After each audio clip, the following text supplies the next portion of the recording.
Live from Easy Studios in Eddyville, Kentucky. It's time for another episode of Easy's TV recap. Tonight, Cobra Kai strikes back. Hey! Michael becomes the captain of the Star Trek of the USS Discovery, and the Doctor says goodbye to two of the fam. Yay. Your host, Easy. Hello, Easy Nation. Welcome to another episode of Easy's TV recap. I hope everyone's having a happy new year. We're deep into season 2 of Easy's TV recap. So hope everyone is ready for another exciting season. We actually have a packed episode. We have 5 TV shows to talk about, 2 shows that I streamed this past week, and then 3 episodes of TV that actually came on. Well, one episode I was late because of my YouTube TV, and then we had a surprise return of Attack on Titan. So I was kind of surprised that actually came out. And then we also have another show, Ted Lasso, a show that I just started watching and finished it pretty quickly. It was actually a really enjoyable show. But as always, I'll talk about the shows that had came out during the week, and then I'll talk about the shows and then I'll talk about my streaming shows at the end. So let's talk about Doctor Who Revolution of the Daleks. So this episode, it was kind of a sequel to the last New Year's special where basically the Donald Trump character this company picked this guy. They are basically recreating the Dalek technology and turn him into a police force. But the guy had cloned the Daleks, and the Dalek obviously is going to find a way to survive. And the Dalek basically takes over the program and is getting ready to cause mass panic. Also, we have Captain Jack back. He rescues the Doctor from the prison, and we found out the Doctor's been there for about been there for a decade or so. Timey-wimey thing. It doesn't really matter with her. It was cool seeing Captain Jack back, I will say. But, to be honest with you, the episode for me was just like, I'm just not a fan of Chris Chinball's writing of the Doctor. Now, Captain Jack, I thought did a good job. I don't know what it is with this. I don't know if it's the Doctor. I don't know if it's the writing. I think a lot of it has to do with the companions. Because I just don't enjoy the companions that we have. Even the best companion of the group, Grimm, I think, even him I don't enjoy as much as even some of the weaker Doctor Who companions, like a Martha Jones. I just don't know. And then the story just was weak. And then they brought back that villain from that last special, or not the last special, but that character from that last episode from the 11th series, which I hated, which is, I think, one of the worst Doctor Who episodes ever. And to bring him back, of all people, ugh. It was cool seeing Jack back, because I thought he fell right back into it, just like he did in the episode last season. I just did not like this episode, and then we also said goodbye to Grimm and Ryan.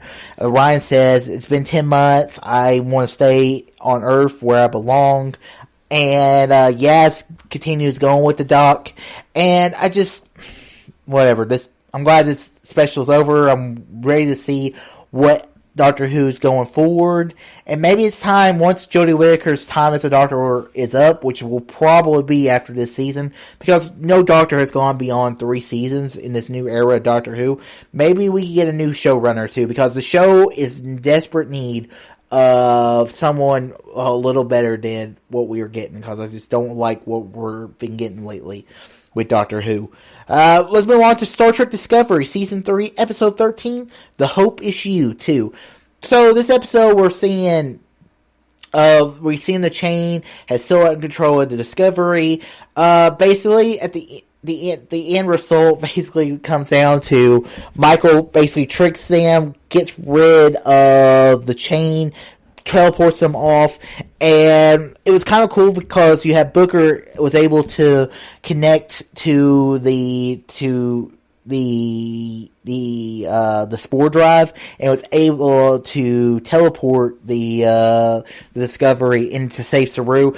Saru has a really great moment with Sakal and is able to connect to him and is able to get Sukal to accept who he is. And we see Saru leave the Discovery, and guess who gets to become new captain? Michael Burnham. I don't feel like this is earned.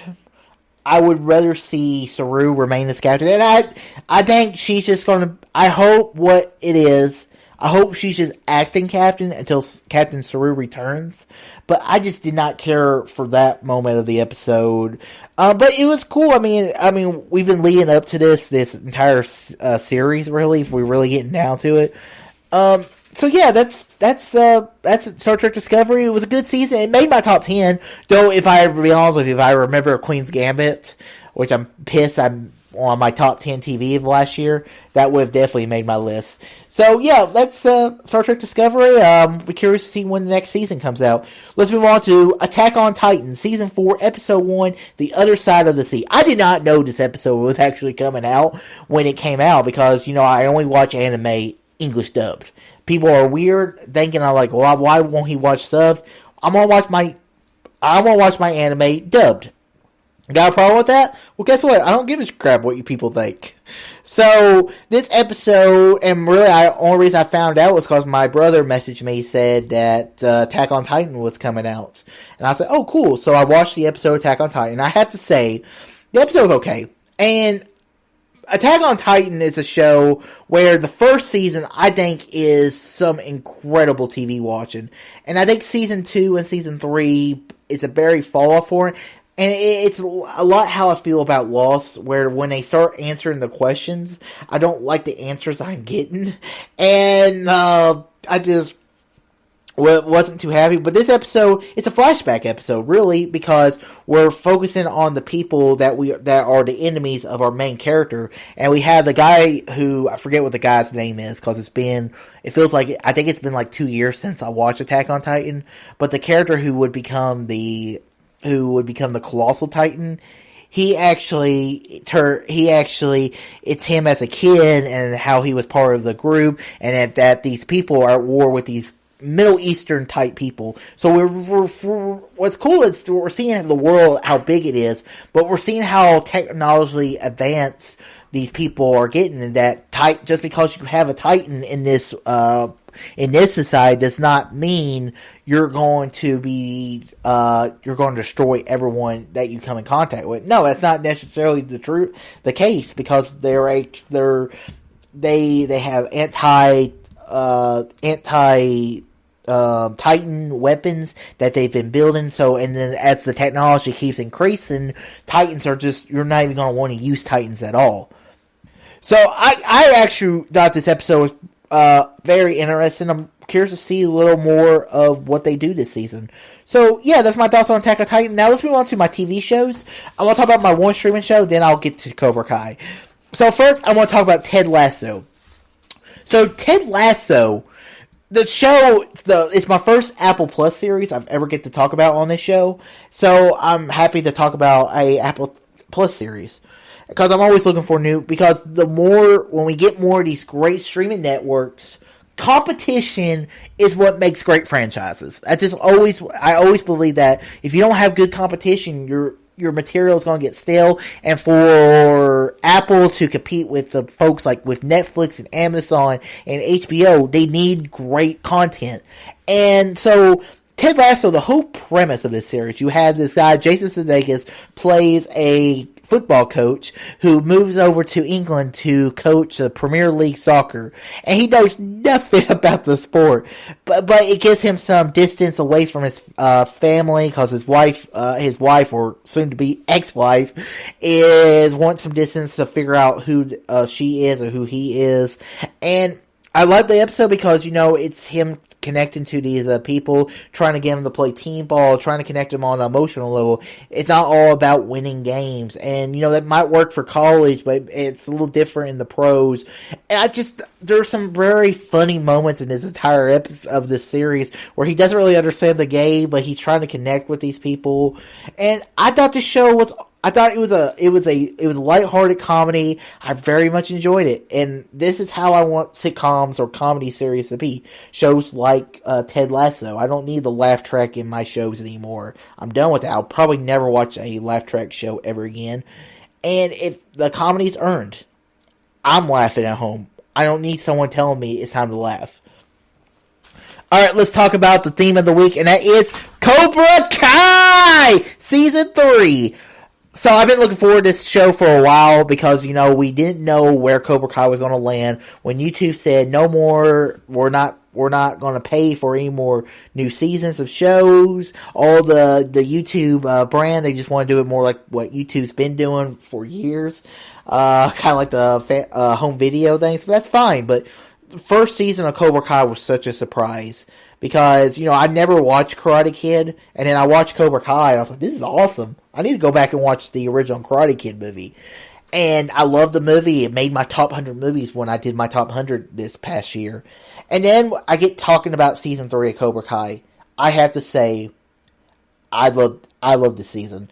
I thought it was a lot better than the last season. All I love about it is just Johnny's trying to find his way once again, where he realizes bringing back Cobra Kai was such a mistake. And you have characters like Robbie, who started off as he's the prodigal son, where, he was going on this good path, and then at the end of the second season, he does something really bad. And then in season 3, he's in juvie, and he starts adopting the Cobra Kai methods. And also what I liked about the season is we get into kind of the backstory of John Kreese, and as we find out his service history, how he was bullied, how he was kind of a loser at times.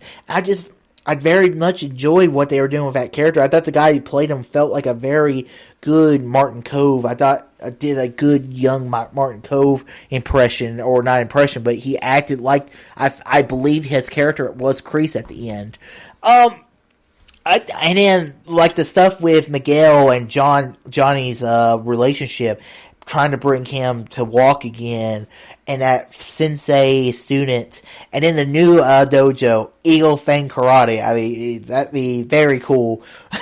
I thought that was a cool little moment in the episodes. Yeah, I thought Cobra Kai Season 3 was awesome. I thought the end, and also to see Allie come back. I thought it was cool to see her, and not just see Allie, to see stuff connect back from Karate Kid 2. Karate Kid 2 I've actually never seen because I've always heard terrible movies, but it kind of makes me want to go back and watch those movies because the story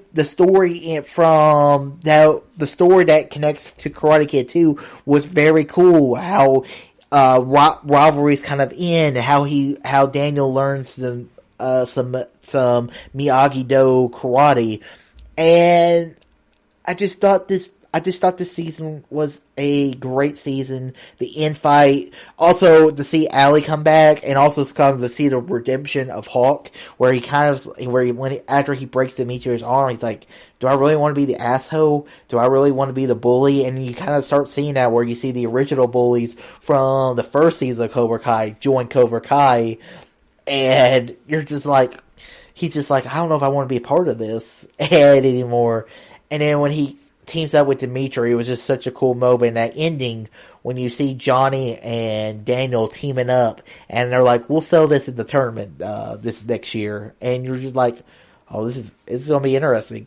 I'm curious to see, because it feels like it sets up for a series finale, but I think they've already confirmed season 4 and season 5 on Netflix, so I'm curious to see how much further they can push this show. But the idea to see Daniel and Johnny teaming up has me very interested, because I don't know if they can team up. I don't know if it's going to work out well, but I am so fascinated to see it, because I cannot wait for the next season of Cobra Kai.